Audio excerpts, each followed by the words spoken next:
Breaking news, President Donald Trump has fired FBI Director James Comey. Now, this is according to the White House. Press Secretary Sean Spicer saying, quote, the president has accepted the recommendation of the Attorney General Jeff Sessions and the Deputy Attorney General Rod Rosenstein regarding the dismissal of the Director of the Federal Bureau of Investigation. We have Jim Hanson. He's at the Center for Security Policy. What do you make of this news that the president has fired James Comey? You know, Liz, this may be the first bipartisan thing Trump has done that both sides can get behind.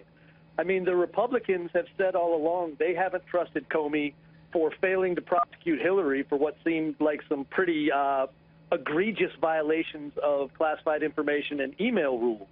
Now, the Democrats have also said that they believe Comey improperly inserted himself in the election with the letter he sent saying Jim, Hillary was under investigation. this firing of James Comey comes with the days of James Comey testifying about Russian meddling into the election. I mean, you could see the headlines tomorrow about it, right? Yeah, I think so. But I think one of the reasons that's being given is that he was massively wrong when he testified about Huma Abedin's emails being sent to Anthony Weiner's laptop. As it turns out, you know, he said it was hundreds of thousands, and as it turns out, it may be hundreds or thousands, and that they were part of an automatic backup system from her phone. So Huma may still be in jeopardy, but it sounds like Comey didn't even know what he was talking about. He's lost everybody's confidence. I don't know anybody who thinks he knows what he's doing now. On what grounds do you think it was fired?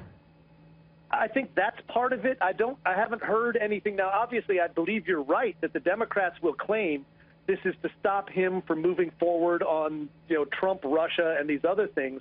But there's no there on the Trump-Russia allegations. So I think they'll use that as messaging, and they'll make a lot of noise about it. I don't think that's what it is. I think it's the fact that no one now believes he is competent to do his job on either side. What are your thoughts about the Attorney General Jeff Sessions and the Deputy Attorney General Rod Rosenstein recommending that he be fired?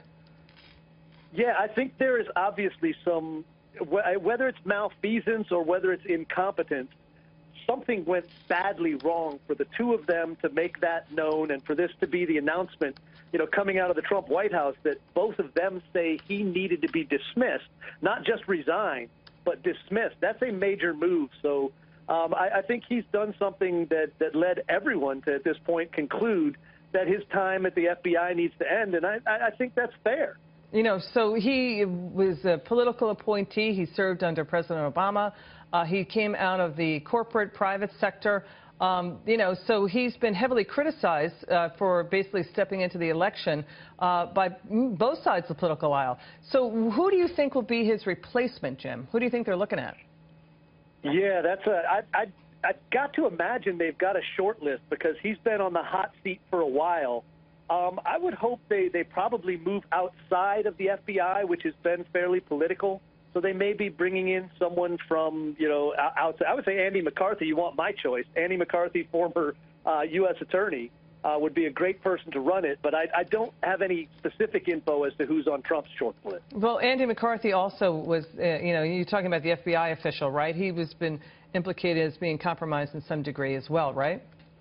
I was Andy McCarthy, the former U.S. attorney who prosecuted the blind sheikh, so Andrew McCarthy. Okay, yeah, got it. But I think that they've been looking at this for a while, and I'll be interested to see what the actual final straw was, because the call for dismissal from both top justice officials or top attorney general and deputy, that's a pretty major move and a major thing for them both to say. What are your thoughts? Have you ever seen an FBI official, a director, fired in the middle of an investigation involving a sitting president?